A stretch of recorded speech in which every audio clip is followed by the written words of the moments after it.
I've made a lot of bad decisions in my life, but buying this house was shaping up to be the worst. From the moment I signed the papers, it felt like the house didn't want me there. Not in a quirky, old house with character kind of way, but in a bone-deep primal get out before it's too late kind of way. It started the first night I stayed over. The movers hadn't arrived yet, so I was camping out in the living room with just a sleeping bag and a folding chair. The house was deathly silent. The kind of quiet that presses against your ears and makes your thoughts echo louder than they should. Around 2 a.m., I heard it, the sound of footsteps, slow and deliberate, creaking across the upstairs floorboards. My blood turned cold. I knew, without a doubt, I was the only one in the house. I grabbed the flashlight I'd left by my side and crept up the stairs. Every step felt like a gamble, like the next creak would be the one that gave me away to whatever was up there. At the top of the stairs, I swung the flashlight around. My breath stuck somewhere between my chest and throat. Nothing. The hallway was empty, the doors to the bedrooms closed. I stood there, frozen, for what felt like hours. And then, as if to prove I wasn't imagining things, one of the bedroom doors slowly creaked open. The sound of hinges groaning cut through the silence like a scream. I nearly dropped the flashlight. "Hello!" My voice came out weak, barely audible. The flashlight beam trembled in my hand as I took a step toward the open door. It led to the master bedroom, the one I'd planned to use. The room was dark, the windows covered with heavy curtains that came with the house. I should have left. I should have run down the stairs, out the front door, and never looked back. But instead, I stepped inside. The room felt wrong. Not in a haunted house cliché way, but in a way I can't fully explain. The air was colder here, and thick, almost suffocating. My flashlight barely cut through the shadows, illuminating only fragments. A wardrobe in the corner, an empty bed frame, and the peeling floral wallpaper that looked older than I was. Then I saw it, a handprint. It was faint, smeared across the wall near the wardrobe. The shape was unmistakable, 5 fingers, but distorted, too long and too thin. I moved closer, shining the flashlight on it. The print wasn't made of dust or grime. It was red, like it had been painted in blood. I took a step back, my heart pounding against my ribs. That's when I heard it. A whisper, low and guttural, coming from the direction of the wardrobe. It wasn't words, exactly, more like the sound of something trying to speak but unable to form human syllables. I don't remember deciding to open the wardrobe. It was like something pulled me toward it. An invisible thread wrapped around my chest, tightening with every step. My hand shook as I gripped the handle and yanked it open. Nothing. The wardrobe was empty, just a cavern of blackness staring back at me. But that whisper, it didn't stop. It got louder, closer, like it was coming from all around me now. I stumbled backward, my foot catching on the edge of the bed frame, and I fell hard, the flashlight clattering to the floor. The light spun wildly, its beam landing on the far corner of the room. And that's when I saw her, a figure crouched there, impossibly thin. Her limbs contorted in ways that made my stomach churn. Her face was pale, almost translucent, and her eyes, God, her eyes, were black pits, staring straight at me. She opened her mouth, and that guttural whisper spilled out, louder and more frantic. I scrambled backward, my hands scraping against the floorboards, my heart pounding so hard I thought it might stop. The figure didn't move, but her head tilted, jerking to the side like a puppet on broken strings. And then, she smiled. It was the kind of smile that makes you question reality. A twisted, impossibly wide grin that stretched far too long. I couldn't move, couldn't breathe. The smile stayed locked on me, and in that moment, I swear I felt her in my head, clawing at my thoughts, rummaging through my memories like they were pages in a book. "Get out." The words weren't spoken. They slammed into me, reverberating through my skull like they came from inside my own mind. And that's when the room exploded into chaos. The wardrobe doors slammed shut on their own. The windows rattled violently, the curtains whipping as if caught in a wind that didn't exist. I bolted, tripping over the flashlight in my panic. I didn't stop to pick it up. I ran down the stairs, through the living room, and out the front door, not even bothering to lock it behind me.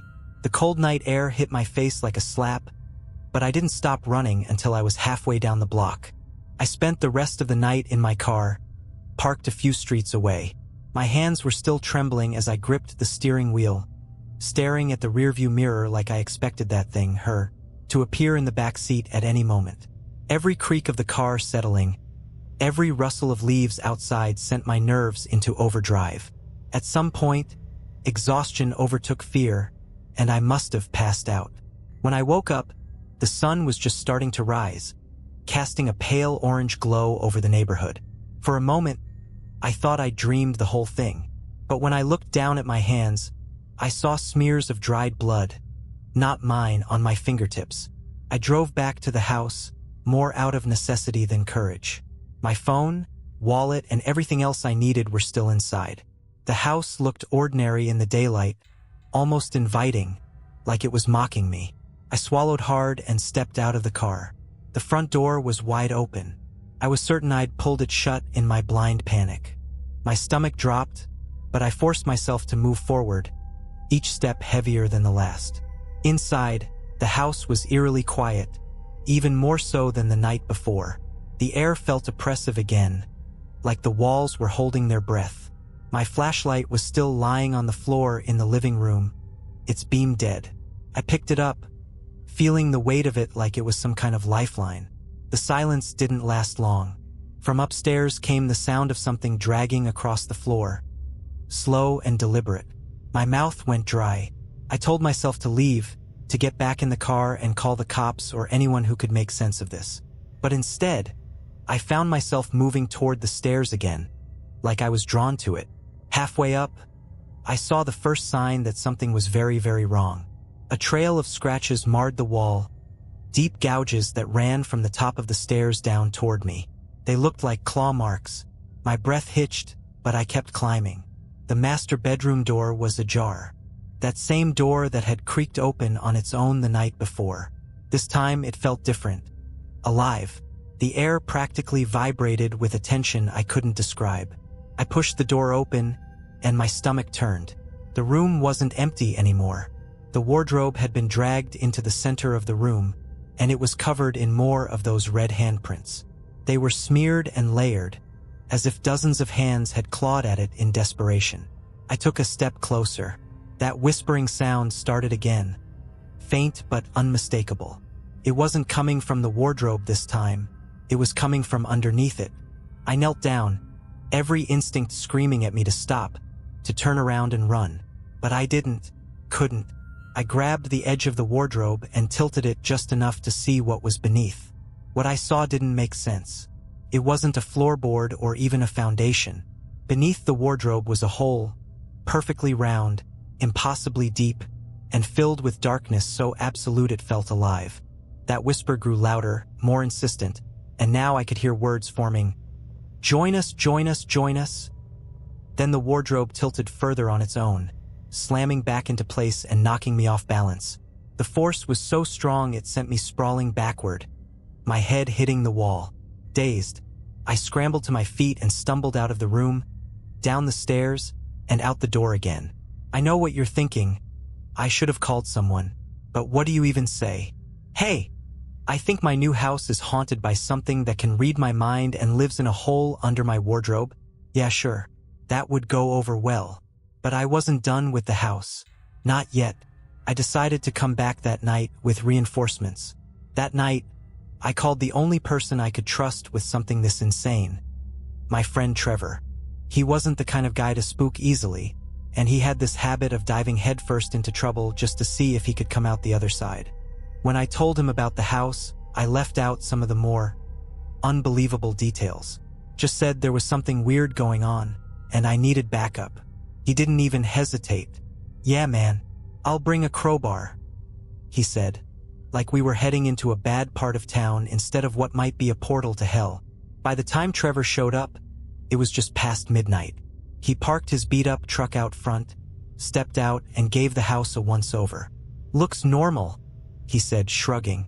"Yeah," I muttered, my throat dry. "It always does." I had to force myself to step through the front door again. The house was just as I'd left it, Dark, cold, and oppressively silent. Trevor followed me in, his footsteps heavy on the floorboards. He carried a flashlight in one hand and the promised crowbar in the other, like we were about to break into my own house. "You gonna tell me what we're actually dealing with?" Trevor asked, his voice low. I hesitated. "You'll see."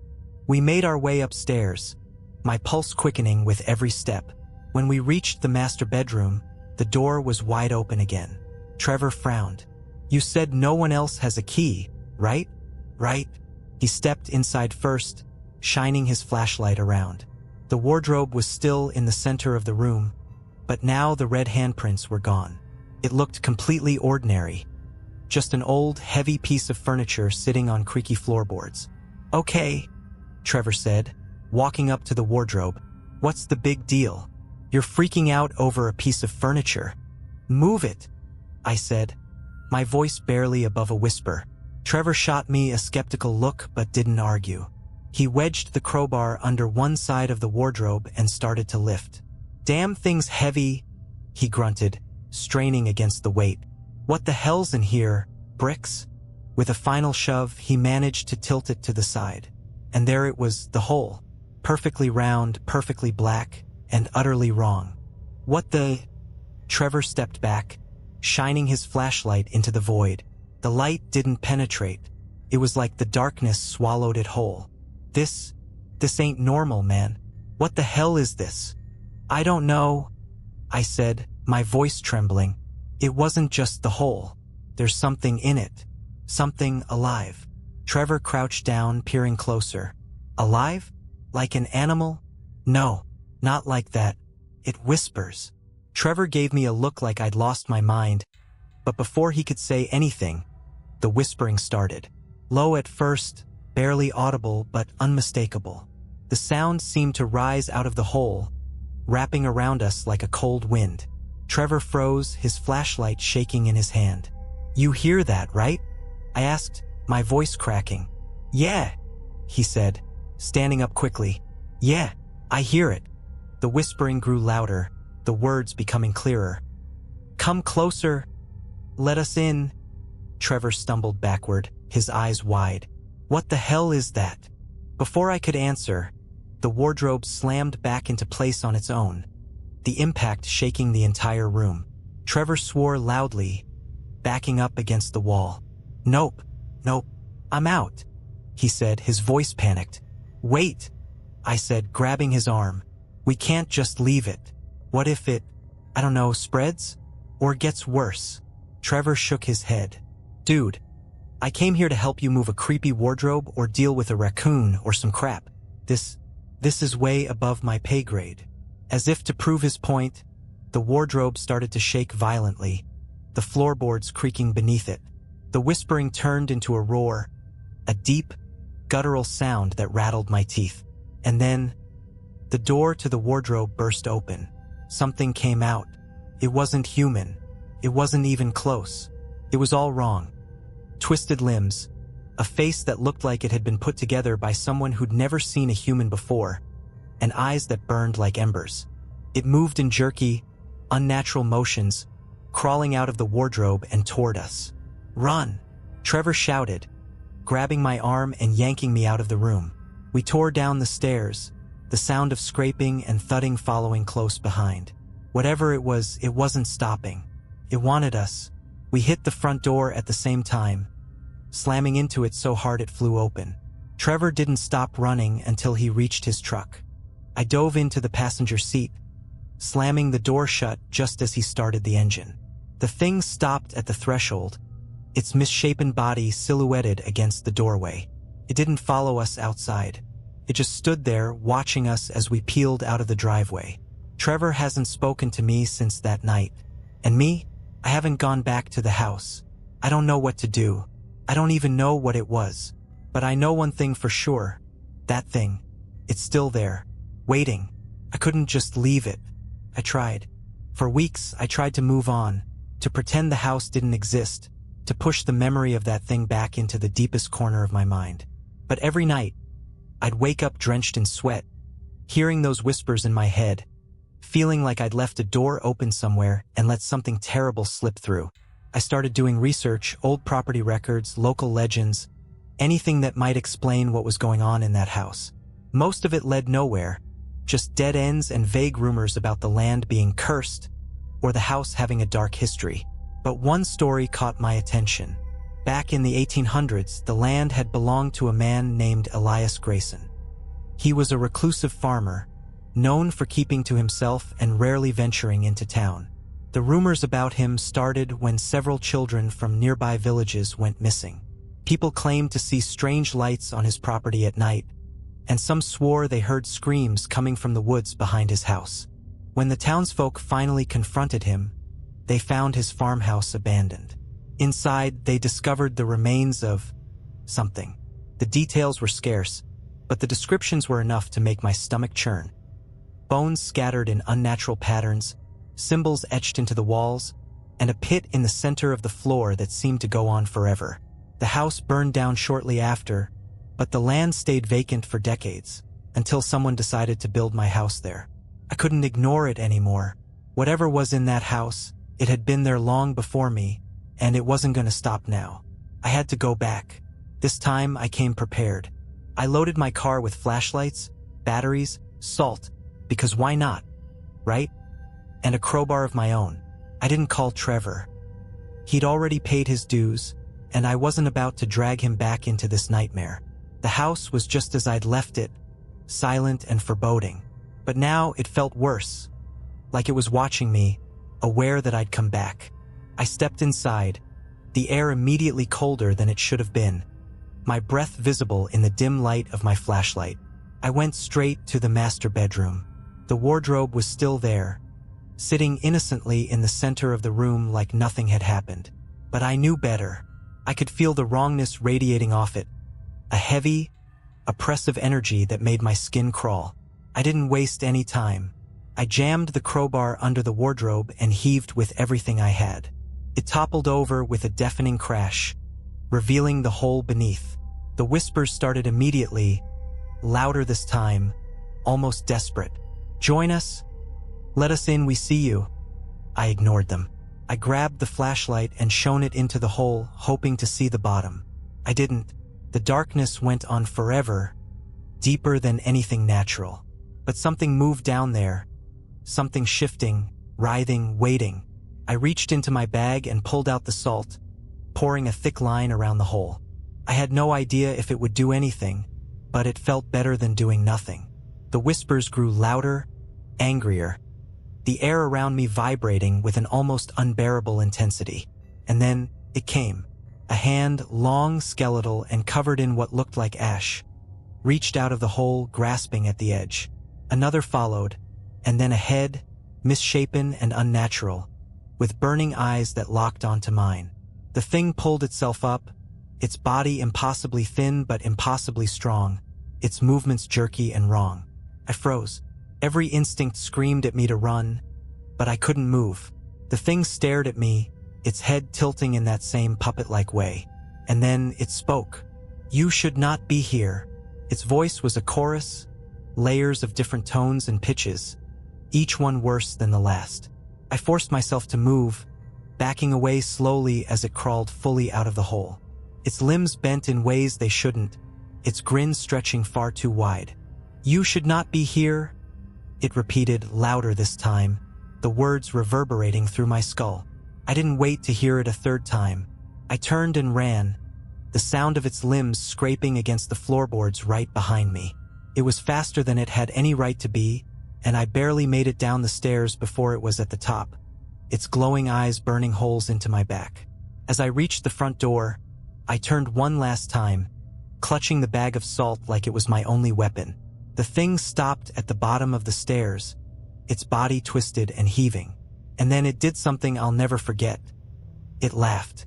Not a human laugh. Not even close. It was the sound of 1,000 voices screaming in unison. A cacophony that made my ears bleed and my vision blur. I threw the salt at it and bolted out the door, slamming it shut behind me. I don't know how I made it out of there alive. The house is still standing, and as far as I know, that thing is still inside. But sometimes, late at night, I hear it. That laugh. Faint, distant, but unmistakable. And I know it's waiting for me to come back. I wish I could tell you that was the end of it. That I left the house behind, torched the deed, and started over. But life doesn't work that way. Not when something like this gets its claws in you. For weeks, I tried to sell the house, but every potential buyer backed out before they even set foot inside. Strange things would happen during showings. Lights flickering, doors slamming shut on their own, and once, the unmistakable sound of whispers filtering through the empty hallways. The real estate agent quit after the third showing, claiming the house was cursed. I didn't blame her. Couldn't sell it. Couldn't live in it.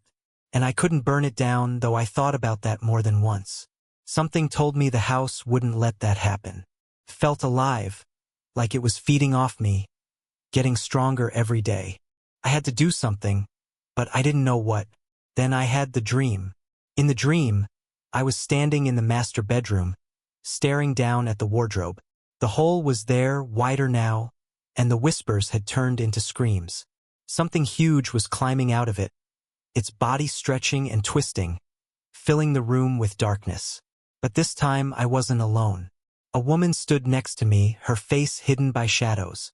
She reached out and touched my shoulder, her voice calm and steady despite the chaos around us. "Seal it," she said. "How?" I asked, my voice shaking. She didn't answer. Instead, she placed something in my hand, a small, rusted key. I woke up gasping for air, the image of the key burning in my mind. I didn't know what it meant, but I knew I had to go back. One last time. It was just past midnight when I arrived at the house. The air was heavy, the sky moonless. The house loomed in the darkness, its windows like black eyes watching me. I clenched the rusted key I'd found in my grandfather's old toolbox that morning. It wasn't the same key from my dream, but it felt right, like it belonged here. The whispers started the moment I stepped inside. Louder now, angrier, as if the house knew what I was about to do. I ignored them, heading straight for the master bedroom. The wardrobe was back in its place, standing tall and silent like it hadn't been tipped over just weeks ago. This time, I didn't hesitate. I shoved it aside with everything I had, revealing the hole beneath. It was wider now, almost the size of a manhole, and the darkness inside it pulsed like a living thing. The whispers turned into a deafening roar, but I didn't stop. I reached into my bag and pulled out a container of cement mix, the kind you could activate with water. It wasn't much, but it was all I had. My hands shook as I poured the powder into the hole, my heart racing with every second. The house seemed to react violently, the walls trembling, the floorboards creaking as if something massive was moving beneath them. And then it came. The thing crawled out of the hole, faster than before, its body larger, more twisted. Its eyes burned brighter, and its grin stretched impossibly wide. It lunged at me, and I barely managed to dodge, scrambling across the floor as it twisted and jerked toward me. I reached for the key, clutching it like a lifeline. I didn't know what to do with it, but in my gut, I knew it was the only way to end this. The thing loomed over me, its shadow swallowing the room, its voice a chorus of rage. "You cannot stop us." I gripped the key tighter and did the only thing I could think of. I plunged it into the center of its chest. The moment the key made contact, the thing let out a scream that shook the entire house. It collapsed into itself, its body folding and twisting until it was nothing but a black mist that spiraled back into the hole. The ground beneath me shook violently, and I knew I didn't have much time. I grabbed the water from my bag and poured it into the cement, stirring it with my hands and dumping it into the hole as fast as I could. The whispers turned into screams, the walls buckling and groaning, but I kept going. I didn't stop until the hole was completely sealed, the cement hardening as if the house itself had given up. And then, silence.